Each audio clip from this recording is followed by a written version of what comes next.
Have you ever encountered something that shifts reality just by existing? The weirdest thing I'd ever encountered was on my very last day working at a horror film soundstage. It was still dark out when we began filming the final scene for Night Shivers, and everything felt ominous and chilling in that pre-dawn light. But nothing prepared me for what happened once the crew packed up to leave. The set designer had brought an antique painting from his collection, an eerie piece of work with a faceless woman dressed in old-timey Victorian garb, standing at a window as though looking out into the night. That first day, it just hung there on the wall, silent and still as death itself. But over the next few nights, I swear that painting shifted scenes every single time we came back to work. One morning it would show our heroine peeking through broken glass. Another day, she'd be staring down at an empty road outside.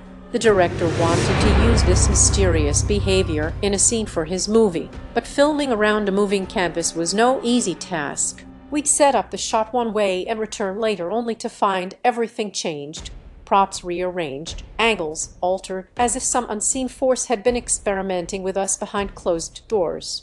By week's end, everyone on set spoke of strange whispers heard coming from within its frame whenever we passed by late at night or early morning. The painting was like an insidious presence lurking just beyond the boundary of our world. And then there came that last day, dawn breaking again as I cleaned up my final notes and checked to make sure everything was locked down tight for good. But out of the corner of my eye, I noticed something odd.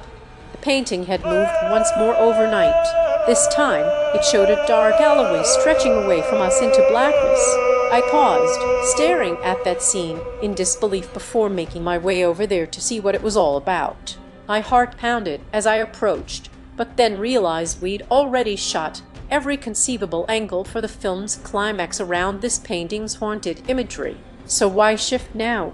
Reaching out tentatively with one finger, I touched its cool surface and felt myself suddenly being drawn inward through an ink-eye portal. Before my eyes could even adjust to what was happening next, let alone panic properly, I found myself standing outside the soundstage again, but facing back into that very same dark alleyway where I'd just begun. The painting had led me directly around its own twisted logic loop, right back to the start of it all without ever letting me truly escape. I've never seen or felt anything like what happened with that cursed piece of art, a horror story within itself that played out in endless, futile loops until one day we finally decided no more filming could be done. That painting was put away somewhere safe for someone else to encounter and discover anew another time down the line. So yeah, ask me if I ever had any brushes with inexplicable phenomena. There's your answer. A looping nightmare you just can't get out of. Did you catch the whispers coming from the painting? Comment below.